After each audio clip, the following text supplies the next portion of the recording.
Ça y est, c'est la rentrée. Vous êtes déjà rentré à votre travail, vous avez peut-être inscrit vos enfants à l'école. Dans cette vidéo, je vais vous proposer quelque chose pour commencer votre rentrée de bon pied. On va parler de méditation. Donc la méditation, vous le verrez, c'est un outil très puissant qu'on utilise tant en Ayurveda qu'en médecine maintenant classique. Et elle peut être utile pour tout le monde et surtout si vous avez du mal à profiter un peu de l'instant présent. Donc s'il vous reste que quelques derniers jours de vacances, ça vous mettra sur la voie de mieux profiter du temps qui vous reste. Si vous ne me connaissez pas encore, je suis le Dr Gilman, médecin intégratif, passionné d'Ayurveda. Dans cette chaîne, je construis une passerelle entre médecine ancienne, l'Ayurveda, et la médecine moderne, scientifique, technologique, dans le but de trouver des solutions aux maladies chroniques surtout et au cancer. Alors si mon travail vous intéresse, abonnez-vous pour ne rien rater des prochaines vidéos.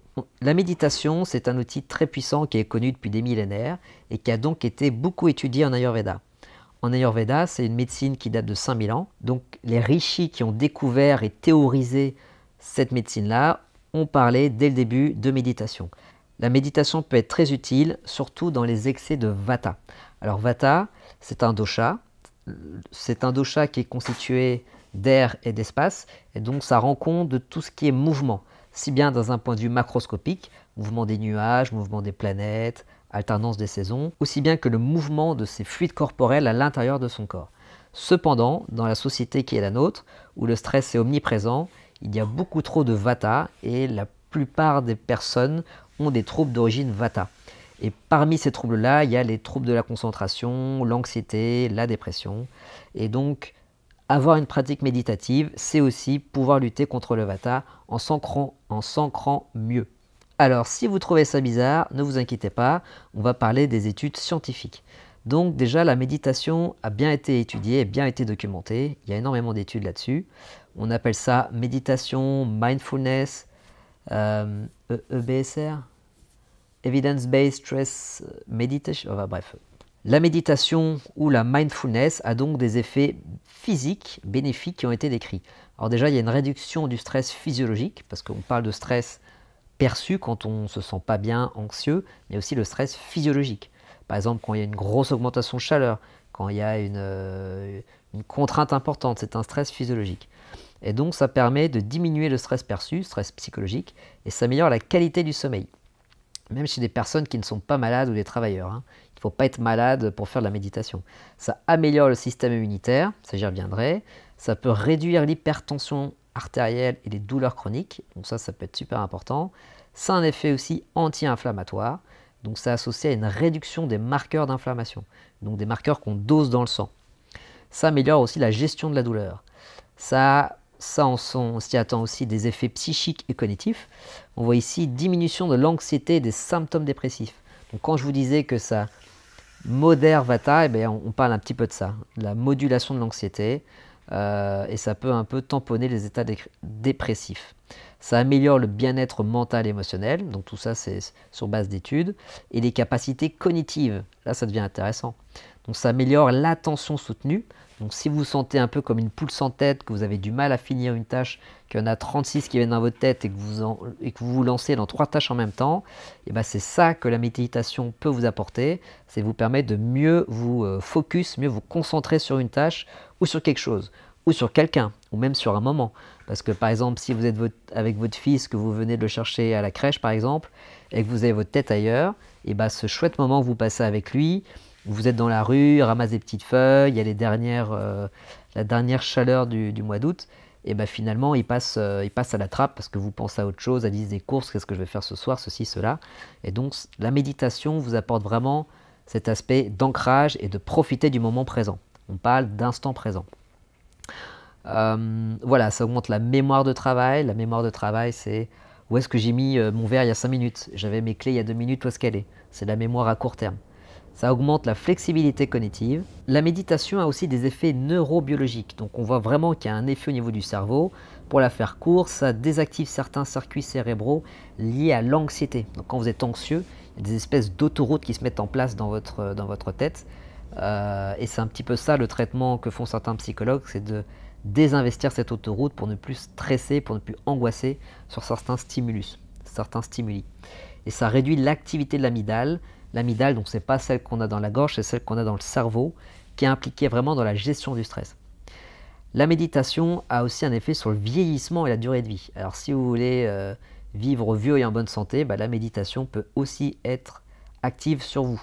Ça peut activer les télomères et les télomérases. Alors ça, qu'est-ce que c'est? En gros, les télomères, c'est une espèce de chapeau, de capote comme ça, qu'il y a sur vos gènes et donc sur votre ADN. Et la télomérase, c'est cette enzyme qui va donc protéger ce chapeau, qui va le recoudre chaque fois qu'il y a un fil qui part. Donc ça va protéger votre ADN. Qui dit protection de l'ADN, dit protection de la cellule. Ça empêche le vieillissement de la cellule et ça empêche accessoirement qu'elle se transforme en cancer. Et donc agir sur les télomères, c'est en fait agir contre le vieillissement de la cellule. On voit aussi que ça a un effet protecteur contre l'inflammaging. Donc ça, c'est un mélange de deux mots, c'est inflammation et aging, prendre de l'âge. En fait, c'est l'inflammation qui est liée au vieillissement. On vieillit en fait parce qu'on s'enflamme et que ça dérègle un petit peu tout notre métabolisme. Et donc, il y aura moins de stress, moins d'inflammation, et ça, ce sont les facteurs clés du vieillissement rapide, et donc on vieillira moins rapidement. Voilà, ça permet la résilience et l'adaptation. Ça ne va pas faire en sorte que votre vie sera toute rose, votre vie sera la même. C'est juste que quand il y aura des difficultés, vous les vivrez mieux. Et quand il y aura des moments, des chouettes moments, vous pourrez les vivre en pleine conscience, en profiter pleinement. Et donc voilà, ça améliore globalement la qualité de vie des patients qui ont des maladies chroniques. Ça renforce la conscience et la compassion. Donc c'est un outil très intéressant. C'est aussi un effet qui est super important pour le système immunitaire. Ça améliore la fonction immunitaire. Donc il y a plusieurs moyens de tester la fonction immunitaire. Et un des moyens, c'est de faire des études sur comment on réagit à un vaccin. Et il y a des études qui montrent que ça augmente significativement la réponse des anticorps au vaccin contre la grippe. Donc quand on fait un vaccin, on attend que notre corps réagisse par rapport à ce qu'on injecte dans le vaccin.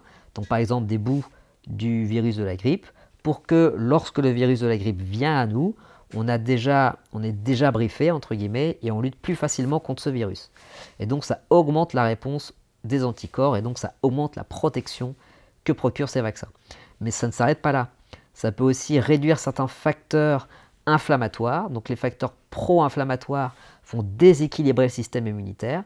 Quand je vous parlais d'inflammaging, c'est un petit peu ça. L'inflammation dérègle le métabolisme, dérègle aussi l'immunité. Ça diminue la protéine C réactive, qui est un marqueur d'inflammation systémique.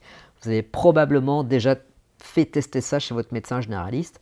Quand vous allez le voir parce que vous avez mal à la gorge depuis 4, 5, 6, 10 jours et qui se pose la question, est-ce que c'est toujours viral ou est-ce que c'est bactérien? Il va doser la CRP, la C réactive protéine, pour pouvoir dire, est-ce que c'est bactérien? Je vais proposer un antibiotique. Est-ce que c'est viral? Je ne vais pas proposer d'antibiotique. Ça a une activité sur la télomérase, on l'a déjà dit. Très important, très intéressant, ça augmente les cellules TCD4+, chez les patients atteints du VIH. C'est le virus d'immunodéficience humaine, encore appelé SIDA.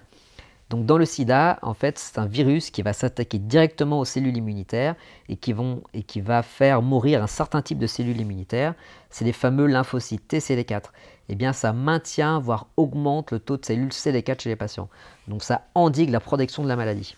On voit aussi que ça augmente la résistance aux infections, et ça par une meilleure réponse antivirale par des cellules qu'on appelle des natural killers. Natural killer, c'est tueur naturel.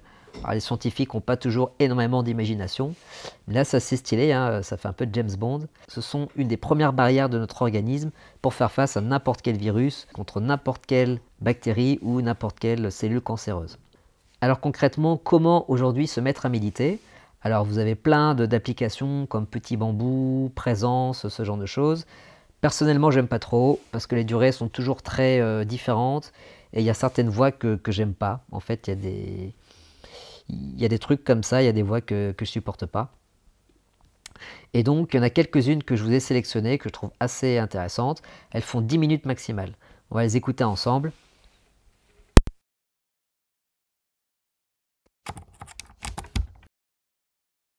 Cette première vidéo, elle est d'un psychiatre qui s'appelle Christophe André, qui a beaucoup travaillé sur la méditation et qui propose quelques méditations comme ça sur YouTube. On va en écouter une. Pas en entier, hein. Peu à peu notre position. conscient du flux de la respiration, du rythme de l'inspiration et de l'expiration, de la sensation du souffle qui entre et qui sort du corps. Donc vous voyez, la voix est assez posée, c'est assez calme, et on démarre en méditation en se concentrant sur le souffle, donc c'est quelque chose qui revient assez souvent. Il y a un autre que j'aime bien aussi, c'est Cédric Michel. C'est des méditations de 10 minutes. C'est une autre voix masculine aussi grave, on va écouter ça ensemble aussi.